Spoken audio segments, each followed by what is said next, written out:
أعوذ بالله من الشيطان الرجيم. بسم الله الرحمن الرحيم.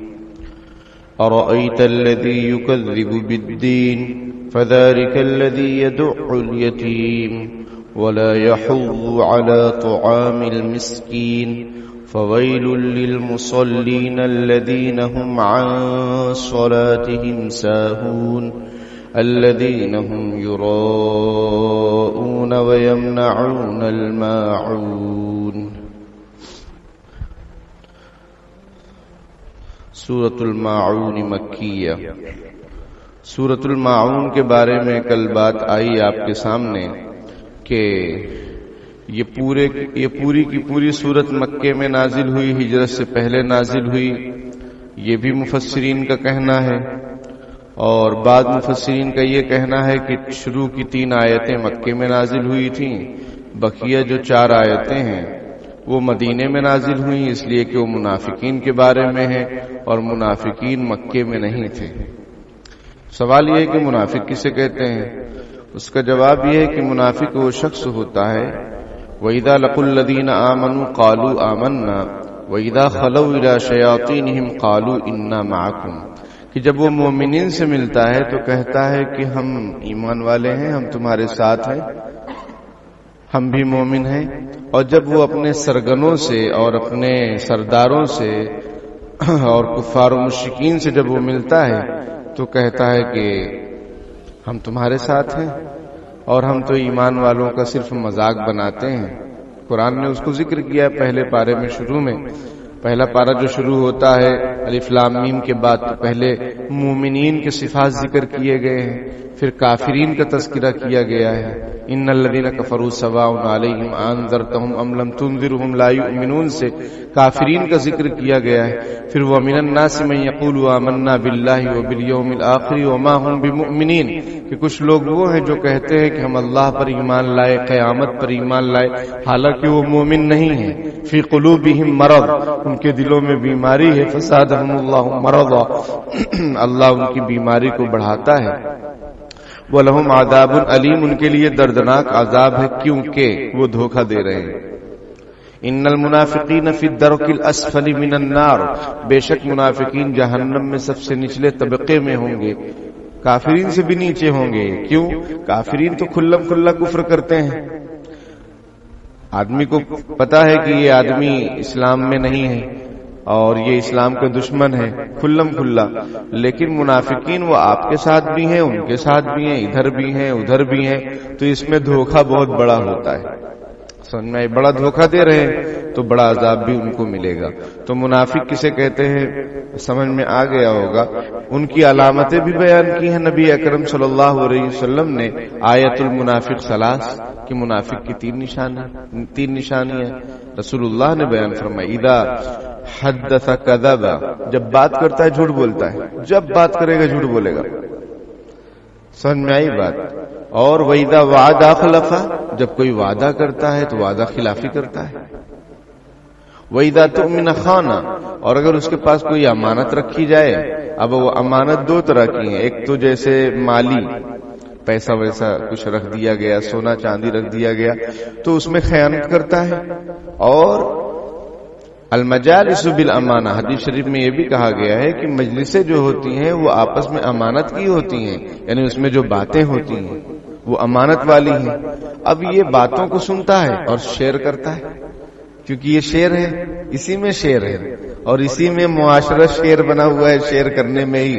سمجھ رہے ہیں؟ ادھر کی ادھر، ادھر کی ادھر، واٹس ایپ پر یا پھر ایسے ہی اس محلے میں اس محلے میں، اس چوراہے پر اس چوراہے پر، یعنی باتوں کو پھیلانا ہے. ایک BBC لندن ہے اور ایک بابا سے لندن ہے. تو وَإِذَا تُؤْمِنَ خَانَ، جب اس کے پاس امانت رکھی جائے گی وہ خیانت کرے گا. یہ منافقین کی علامت نبی اکرم صلی اللہ علیہ وسلم نے بیان فرمائی ہیں. تو بہرحال اب جو آیتیں آ رہی ہیں ان کا تعلق منافقین کے ساتھ. پہلی 3 آیتیں جو ذکر کی گئیں اس میں کافرین کے ساتھ ان کا ذکر تھا. کافروں کے بارے میں وہ جو ہے بیان فرما رہی، کیونکہ قیامت کا انکار کفر ہے۔ اور ایت الذی یکذب بالدین، کیا آپ نے نہیں دیکھا اس شخص کو جو یوم دین یعنی روز جزا کا جو دن ہے، ججمنٹ ڈے جو ہے، جو قیامت کا دن ہے، اس کا انکار کرتا ہے۔ اب آپ کو معلوم ہے کہ ایمان مفصل جو چیزیں ہیں جن پر ایمان لانا ہے، اس میں سے کسی ایک بات کا اگر کوئی انکار کر دے وہ کافر ہو جاتا ہے۔ فذلک الذی یدعو الیتیم، آپ نے نہیں دیکھا یہ وہی ہے جو یتیم کو دھکے دیتا ہے، ولا یحض علی طعام المسکین، اور غریبوں کو کھلانے پر کوئی ترغیب بھی نہیں دیتا، خود تو کھلاتا بھی نہیں لیکن دوسروں کو بھی نہیں کہتا۔ تو یہ 3 آیتیں کل ذکر کی گئی تھی، ان کے بارے میں باتیں آئیں۔ اب آگے دیکھیے، فویل للمصلین، بڑی خرابی ہے ایسے نمازیوں کے لیے۔ یہاں پر کیا ذکر کیا جا رہا ہے کہ خرابی ہے، بہت بڑی خرابی ہے نمازیوں کے لیے، ان نمازیوں کے لیے۔ کن نمازیوں کے لیے؟ الذین ھم عن صلاتہم ساہون، جو اپنی نماز کو بھلا بیٹھے ہیں، جو اپنی نمازوں کو بھلا بیٹھے ہیں اور جو اپنی نمازوں کے سلسلے میں غفلت برتتے ہیں، ایسے نمازیوں کے لیے بڑی خرابی ہے۔ کیا مطلب اس کا؟ بھائی نماز تو ہم لوگ بھی پڑھتے ہیں اور کمی کوتاہی ہوتی رہتی ہے، تو کیا ہمارے لیے بھی بڑی خرابی ہے؟ نہیں، مومنین کے لیے نہیں ہے یہ، کیونکہ مومنین کی یہ شان نہیں ہے کہ وہ نمازوں کو چھوڑ دیں، مومنین کی یہ شان نہیں کہ وہ نمازوں کے سلسلوں میں غفلت برتیں۔ سمجھ میں آئی بات؟ بلکہ یہ تو منافقین کا طریقہ ہے کہ اولاً تو وہ نماز کو سرے سے مانتے ہی نہیں، کیونکہ وہ منافق ہے، اندر کچھ ہے باہر کچھ ہے۔ اب نہیں مانتے لیکن اب کیا کریں، پڑھتے ہیں کیونکہ مومن بھی ہیں، مال غنیمت میں حصہ بھی لینا ہے۔ مسلمان جو فتح پاتے تھے جب تقسیم ہوتی تھی، یہ آگے آگے رہتے تھے لینے میں۔ سمجھ میں آئی بات کہ بھائی ہم کو بھی دو؟ تو اب اور پھر مسلمانوں کی چھتر چھایا میں رہنا ہے۔ اگر ہم کہہ دیں گے کہ ہم تو کافر ہیں تو پھر ہم کو ٹیکس دینا پڑے گا یا پھر مقابلہ کرنا پڑے گا۔ اسلامی حکومت کا یہی طریقہ تھا، یا تو بھائی اسلام لا لو، اسلام لاؤ، اسلم تسلم، اسلام لاؤ سلامت میں رہو گے، ورنہ پھر ٹیکس دو۔ اگر ہماری حکومت میں رہنا ہے تو ٹیکس دو تاکہ تمہاری جان مال عزت آبرو سب محفوظ رہے، ورنہ پھر مقابلے کے لیے تیار ہو جاؤ۔ تو اب منافقین جو ہے مدینے کے اندر وہ نماز پڑھتے تھے، ان کا ذکر 5ویں پارے میں وَإِذَا قَامُوا إِلَى الصَّلَاةِ قَامُوا كُسَالَىٰ يُرَاءُونَ النَّاسَ وَلَا يَذْكُرُونَ اللَّهَ إِلَّا قَلِيلًا، کہ یہ جب نماز کے لیے کھڑے ہوتے ہیں بہت سست بن کر کھڑے ہوتے ہیں اور اللہ کا ذکر بہت تھوڑا کرتے ہیں، لیکن نماز کے لیے کھڑے ہوتے ہیں۔ یہاں پر بھی وہی بات کہ ہلاکت ہے، بڑی خرابی ہے ایسے نمازیوں کے لیے جو اپنی نمازوں کے سلسلے میں غفلت برتتے ہیں۔ اس کا مطلب یہ ہے کہ وہ لوگ نماز خوشی سے نہیں پڑھتے تھے، نماز کی اہمیت کو نہیں مانتے تھے، پابندی نہیں کرتے تھے۔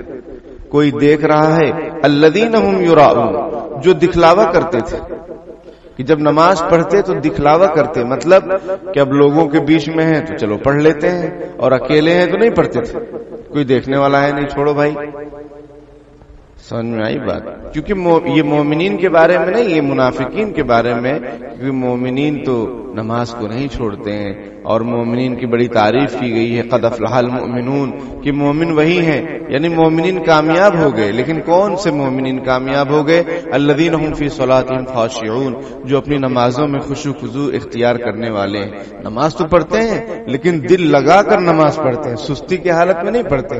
اور مان لیجئے کہ کبھی ایسا ہوتا ہے تھکان کی وجہ سے آدمی فجر میں کھڑا ہوا یا عشاء میں کھڑا ہوا، اس کو سستی آ رہی، تو کیا وہ اس وعید میں داخل ہوگا؟ نہیں۔ یہاں پر جو سستی کا ذکر کیا گیا ہے، 5ویں پارے میں جو ذکر کیا گیا ہے، وہ اعتقاد کی سستی ہے، یعنی عقیدہ ہی ان کا سست ہے۔ ورنہ مسلمان وہ تو نماز کو فرض جانتا ہے، اس سے اٹھا کر پوچھ لو، سو رہا ہو تو اس کو اٹھا لو کہ نماز کو آپ کیا سمجھتے ہیں، وہ کہے گا نماز فرض ہے۔ سمجھ میں آئی بات؟ تو ظاہری اعتبار سے کبھی سستی آ جانا، جیسے آج کل قوم کا حال یہ ہے کہ سحری کے چکر میں جاگتے ہیں اور افطاری کے چکر میں سوتے ہیں. افطاری سے پہلے چل نہیں سکتے اور افطاری کے بعد ہل نہیں سکتے، یہ معاملہ ہے. تو فجر میں سستی آتی ہے، نیند آتی ہے، تو کیا وہ اس وعید میں داخل ہوں گے؟ وہ اس وعید میں داخل نہیں ہوں گے، کیونکہ وہ عقیدے کے اعتبار سے مضبوط ہیں مومنین مسلمان. اور منافق جو ہے وہ تو کچھ مانتا ہی نہیں ہے، وہ نماز کو ہی نہیں مانتا ہے، وہ تو بس اس لیے پڑھ رہا ہے کہ تم دیکھ رہے ہو. اس لیے قرآن نے کہا کہ ان ایسے نمازی تو ہیں یہ بھی، منافقین بھی، لیکن یہ کسی کام کے نہیں ہیں. ان کی نماز ان کو کسی کام کی نہیں ہے، ان کو فائدہ نہیں پہنچائے گی، کیونکہ نماز کے اندر تاثیر ہے. نماز جہنم سے بچائے گی، نماز حساب و کتاب سے بچائے گی، نماز بے حیائی اور برائی سے بچاتی ہے. ان الصلاۃ تنہی عن الفحشاء والمنکر، بے شک نماز بے حیائی اور برائی سے روکتی ہے.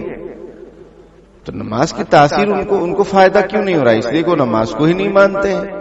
تو اس لیے قرآن یہ کہتا ہے کہ بظاہر وہ نماز پڑھنے آ رہے ہیں لیکن وہ سست ہیں، غافل ہیں، وقت پر نماز نہیں پڑھتے ہیں، وقت گزر جائے پھر پڑھتے ہیں، یا پھر پڑھتے بھی ہیں الذین هم یراؤون، جو دکھلاوا کرتے ہیں، ریاکاری کرتے ہیں. اور ریاکاری بہت خطرناک چیز ہے، ریا بہت خطرناک چیز ہے. نبی اکرم صلی اللہ علیہ وسلم نے ارشاد فرمایا، کیا میں تم کو دجال سے بھی خطرناک چیز نہ بتاؤں؟ حالانکہ دجال ایسا فتنہ ہے، ہر نبی نے اپنی قوم کو ڈرایا، ہر نبی نے اپنی قوم کو دجال سے ڈرایا، ہمارے نبی نے بھی ڈرایا. لیکن آپ صلی اللہ علیہ وسلم ارشاد فرماتے ہیں دجال سے بھی خطرناک چیز میں تم کو بتلاؤں؟ صحابہ کرام نے فرمایا بالکل بتلائے.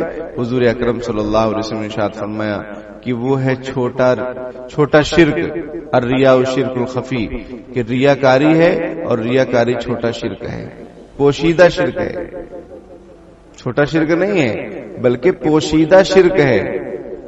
کیا پوشیدہ شرک ہے؟ ایک تو کھلم کھلا شرک ہے کہ کوئی آدمی جا کے کسی بت کے سامنے جھک رہا ہے، وہ تو کھلم کھلا شرک ہے. ایک پوشیدہ شرک ہے، چھوٹا نہیں، پوشیدہ یعنی اس کا دل جانتا ہے، لوگ نہیں سمجھ پا رہے ہیں لیکن وہ اس کا دل جانتا ہے، اور اس کے دل میں نیت صحیح نہیں ہے بلکہ اس کے دل میں لوگوں کو دکھلانے کی نیت ہے. الذین هم یراؤون، جو لوگوں کو دکھلاتے ہیں. حضور اکرم صلی اللہ علیہ وسلم نے ارشاد فرمایا کہ یہ بہت خطرناک چیز ہے، یہ دجال سے بھی خطرناک چیز ہے.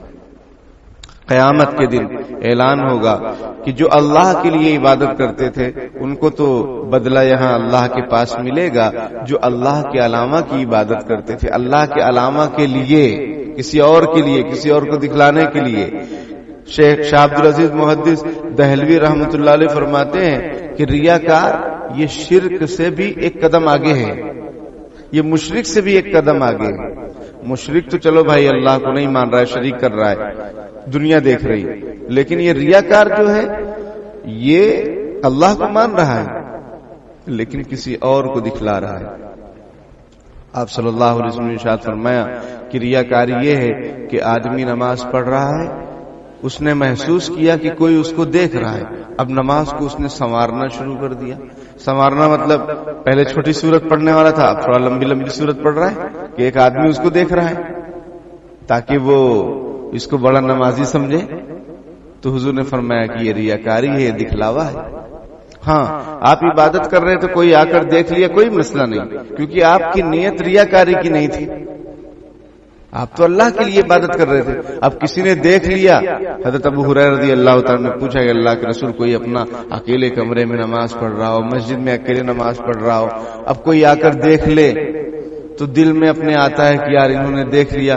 حضور نے فرمایا کہ یہ تو تلک عاجل بشر المؤمن، کہ یہ تو مومن کے لیے نقد خوشخبری ہے، یعنی آخرت میں تو اس کا اعزاز و اکرام ہونے والا ہی تھا، دنیا میں اس کی عزت اللہ تعالیٰ بڑھا دے رہے ہیں. کیوں؟ کیونکہ اللہ نے اس کو مطلع کر دیا، اس کے دل میں آئے گا کہ یار یہ آدمی پرہیزگار ہے. تو نمازی جو تنہائی میں پڑھ رہا تھا، لوگوں سے بچ کر پڑھ رہا تھا، اب اس کو کوئی دیکھ لے تو یہ ریاکاری نہیں ہے. یا کسی نے کوئی اچھا کام کیا، لوگ اس کی تعریف کر رہے ہیں تو یہ ریاکاری نہیں ہے. لیکن کام ہی اگر دکھلانے کے لیے کیا جائے شروع سے کہ لوگ اچھا کہیں گے اس لیے میں یہ کام کروں گا یا کر رہا ہوں، وہ ریاکاری، وہ اللہ کے لیے کر رہے ہیں، لیکن لوگ پھر کہیں کہ یار آپ نے یہ اچھا کیا، یہ کام بہت اچھا ہوا، آپ ایسے ہیں ویسے ہیں، تو اس میں ریاکاری نہیں ہے، یہ ریاکاری نہیں کہلائے گی۔ کیوں؟ اس لیے کہ اس نے شروع میں جو عمل کیا اللہ کے لیے کیا، اب لوگ اس کی تعریف کر رہے ہیں، کوئی حرج کی بات نہیں۔ صحابہ کرام، نبی اکرم صلی اللہ علیہ وسلم ایک دوسرے کے سامنے اچھے اچھے اعمال کرتے تھے، آپ صلی اللہ علیہ وسلم مبارکباد بھی دیتے تھے اور اسی طریقے سے حوصلہ افزائی بھی فرماتے تھے، یہ ریاکاری نہیں۔ لیکن ریاکاری کس کو بولتے ہیں؟ کوئی کام شروع سے ہی کیا جائے اللہ کے لیے نہیں کسی اور کے لیے، تو وہ ریاکاری ہے۔ اسی طریقے سے محققین یہ فرماتے ہیں کہ کوئی عمل آدمی کر رہا ہے، اب اس کے شروع میں ریاکاری کا کوئی خیال نہیں، بعد میں دل میں خیال آنے لگا کہ لوگ ایسا ویسا یا اس کی وجہ سے میرا ایسا نام ہوگا، وہ شروع میں اس کو کوئی خیال نہیں تھا، بعد میں خیال آ رہا ہے، تو بھی کوئی حرج کی بات نہیں۔ یہ ایسا ہے جیسے کہ کانچ کے بوتل پر جب مکھی چلتی ہے باہر تو ایسا لگتا ہے اندر ہے، حالانکہ وہ اندر ہے نہیں، وہ باہر ہے۔ اس طرح وسوسہ ریا اس سے کوئی فرق نہیں پڑے گا، ریا کا وسوسہ آنا دل میں اس سے کوئی فرق نہیں پڑے گا، شروع میں اگر آپ کی نیت خالص تھی تب۔ اسی طریقے سے محققین یہ فرماتے ہیں کہ کوئی عمل نیک عمل اللہ کے لیے کرنے کا ارادہ تھا، پھر دل میں خیال آیا کہ یار لوگ ایسا بولیں گے ویسا بولیں گے، چھوڑ دیا، یہ بھی ریاکاری ہے، کیونکہ لوگوں کے لیے یہ چھوڑ رہا ہے، اللہ کے لیے نہیں چھوڑ رہا ہے۔ سمجھ رہے ہیں بات کو؟ لوگوں کے خیال سے کسی نیک عمل کو ترک کر دینا کہ یار لوگ ایسا بولیں گے ویسا بولیں گے، لوگ مجھے اچھا سمجھیں گے، نہیں، آپ کا جو معمول تھا آپ پورا کیجئے، لوگوں کے ڈر کی وجہ سے کیوں چھوڑ رہے ہیں؟ تو بہرحال ریاکاری بہت خطرناک چیز ہے، اس کی یہاں برائی بیان کی گئی ہے، منافقین کی صفت بیان کی گئی ہے کہ اولاً تو نماز پڑھتے نہیں، اور نماز پڑھتے ہیں تو غفلت کرتے ہیں، اور پھر ریاکاری دکھلاوا بھی کرتے ہیں جس سے ان کو کوئی فائدہ ہونے والا نہیں ہے۔ اور ان کی کیا صفت بیان کی گئی؟ وَيَمْنَعُونَ الْمَاعُونَ، اور وہ زکوٰۃ بالکل نہیں دیتے۔ ایک ترجمہ وَيَمْنَعُونَ الْمَاعُونَ، روز مرہ کی استعمالی چیزوں کو نہیں دیتے ہیں۔ دوسرا ترجمہ، کیونکہ اس کی دو تفسیر بیان کی گئی ہے، حضرت علی رضی اللہ تعالیٰ عنہ اور حضرت عبداللہ ابن عمر رضی اللہ تعالیٰ عنہما، حضرت عبداللہ ابن عباس رضی اللہ تعالیٰ عنہما کی ایک روایت کے مطابق معاون سے کیا مراد ہے؟ وہ لوگ معاون نہیں دیتے، تو یہ حضرات فرماتے ہیں کہ اس سے مراد یہ ہے کہ یہ زکوٰۃ نہیں دیتے، منافقین زکوٰۃ نہیں دیتے۔ اور دوسرا ترجمہ اور مطلب حضرت عبداللہ ابن عباس اور حضرت عبداللہ ابن مسعود رضی اللہ عنہم کی ایک روایت یہ ہے کہ معاون سے مراد یہ ہے کہ روز مرہ کی جو استعمالی چیزیں ہوتی ہیں، مثال کے طور پر پہلے کے زمانے میں ترازو وغیرہ مانگا جاتا تھا، جس کے گھر میں ترازو ہوتا تو دوسرے پڑوس وڑوس والے آ کے مانگتے کہ بھائی ترازو دے دو، تو یہ استعمال کی چیزیں ہیں۔ اسی طریقے سے جو الیکٹریشین ہوتے ہیں ان کے بھی، اور میکینک جو حضرات ہوتے ہیں وہ بھی اپنے اوزار ایک دوسرے کو دیتے رہتے ہیں۔ سمجھ میں آئی بات کہ بھائی ان کے ہاں پلاس ہے، ان کے ہاں ٹیسٹر ہے، وہ ایک دوسرے سے مانگتے رہتے ہیں۔ تو فرماتے ہیں اللہ تعالیٰ کہ یہ منافقین ایسے ہیں کہ روز مرہ کی جو استعمالی چیزیں ہیں وہ نہیں دیتے۔ مثال کے طور پر مہمان گھر میں زیادہ آ گئے، اب کسی کے ہاں بڑا سا پتیلا ہے تو پڑوسی کے یہاں مانگنے کے لیے بھیجتے ہیں تو اس کو منع کر دیتے ہیں، منافقین منع کر دیتے، نہیں دیں گے ہم۔ وَيَمْنَعُونَ الْمَاعُونَ، روز مرہ کی استعمال کی جو چیزیں ہیں اس کو روکتے ہیں، یہ منافقین کی صفت بیان کی گئی۔ اور دوسرا مطلب کیا؟ معاون کا زکوٰۃ نہیں دیتے۔ اب جب جو زکوٰۃ نہیں دے رہا ہے وہ روز مرہ کی چیز بھی نہیں دے پا رہا ہے، اتنے برے ہیں وہ۔ زکوٰۃ تو ایک فریضہ ہے، اس کو نہیں دے رہے ہیں، لیکن جو اخلاقی فریضہ ہے کہ بھائی کسی کے یہاں کبھی نمک ختم ہو گیا، شکر ختم ہو گئی، آٹا ختم ہو گیا، تو وہ مانگتے ہیں کہ بھائی ابھی تھوڑا ٹیمپریری دے دیجئے، ہم آپ کو واپس کر دیں گے۔ تو روز استعمال کی جو چیزیں ہیں وہ بھی منع کر دیتے ہیں، یہ منافقین نہیں دیتے ہیں۔ تو جو فریضے کے انکار کر رہے ہیں وہ ان کو اخلاق بھی کچھ معلوم نہیں ہے، انسانیت اور ہمدردی بھی کوئی چیز نہیں ہے۔ ایک واقعہ میں نے پڑھا تھا، بڑا پیارا ہے کہ ایک مالدار فیملی، بہت زیادہ ہائی فائی فیملی، ایک جگہ شفٹ ہوئی کرائے سے، تو ماں نے اپنے بیٹے سے کہا کہ بیٹا بازو میں جا کر نمک لے کر آؤ، نمک مانگ کر آؤ بازو والوں سے۔ تو بیٹا گیا مانگ کر آیا. اس نے کہا امی نمک تو اپنے پاس تھا, مانگنے کی کیا ضرورت تھی؟ اس نے ماں نے سمجھایا کہ بیٹا اس لیے ہم نے ان سے مانگا ہے کہ کل ان کو کوئی بھی ضرورت ہو تو ہم سے بلا جھجک وہ مانگ سکیں, ورنہ یہ ہوگا کہ ان کو شرم آئے گی مانگنے کے لیے. اور ہم نے نمک اس لیے مانگا کہ نمک ہر گھر میں رہتا ہی ہے. تو یہ انسانیت اور یہ اسلام ہے, نہ یہ کہ کوئی استعمال کی چیز آپ سے مانگ رہا ہے کہ بھائی تھوڑا مجھے یہ چیز دے دو, آپ فوراً منع کر دیں کہ نہیں میں نہیں دیتا. یہ منافقین کی صفت بیان کی گئی ہے, ان کی کمی بیان کی گئی ہے. اور دوسرا مطلب جو بیان کیا گیا, معاون سے زکوٰۃ نہیں دیتے. زکوٰۃ نہ دینا بھی بہت بڑا جرم ہے. زکوٰۃ ایک فریضہ ہے اسلام کا, جیسے نماز فریضہ ہے ویسے زکوٰۃ فریضہ ہے. آج کل جو ہے رمضان مبارک کا مہینہ چل رہا ہے, لوگ زکوٰۃ کے مسائل کو معلوم کرتے ہیں, سمجھتے ہیں, پوچھتے ہیں اور عمل کرتے ہیں. بہت اچھی بات ہے, نکالنا چاہیے, بالکل نکالنا چاہیے. اور یہ نہیں کہ گھر کے دادا نکالیں گے, ابا نکالیں گے, باقی بیٹے فارغ ہیں, بہویں فارغ ہیں. یہ سب بہت خطرناک غلطیاں ہیں. جو صاحب نصاب ہے اس پر زکوٰۃ فرض ہے. ہاں یہ الگ بات ہے گھر کے جو بڑا ہے وہ سب کی زکوٰۃ نکال دے رہا ہے, وہ ایک الگ مسئلہ ہے. سب کی زکوٰۃ لیکن نکالنا چاہیے. یہ نہیں کہ وہ اپنی طرف سے نکال دیا, یہ اندازے سے جو دل میں آ رہا ہے 10,000 20,000 50,000 زکوٰۃ نکال دے رہے ہیں, ایسا اندازے سے نکالنا بھی درست نہیں ہے.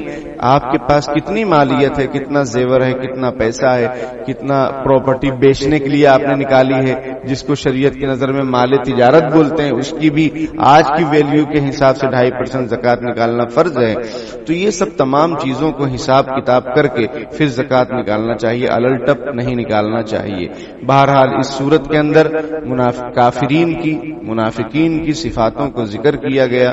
مومنین کی شان یہ نہیں ہے کہ وہ یتیم کو دھکا ماریں, مومنین کی شان یہ نہیں ہے کہ وہ قیامت کا انکار کریں یا کسی محتاج کو کھانا نہ کھلائیں یا پھر نماز چھوڑ دیں. حدیث شریف میں بین العبد و بین الکفر ترک الصلاۃ, ایمان کے درمیان اور کفر کے درمیان یہی فرق ہے کہ وہ نماز کو چھوڑ دے. من ترک الصلاۃ متعمدا فقد کفر, جو نماز کو جان بوجھ کر چھوڑے وہ کفر کے قریب ہو جاتا ہے. بلکہ بعض اماموں کا یہ کہنا ہے کہ اس کو قتل کرو, جو جان بوجھ کر نماز چھوڑ رہا ہے اس کو قتل کر دو. حضرت امام اعظم حنیفہ رحمۃ اللہ فرماتے قتل نہیں کریں گے, اس کو جیل میں ڈالیں گے.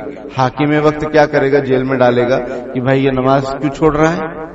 اور رمضان کے سلسلے میں نے مسئلہ بیان کیا تھا ممبر سے کہ جو کھلم کھلا کھائے اس کو حاکم وقت سزا دے گا.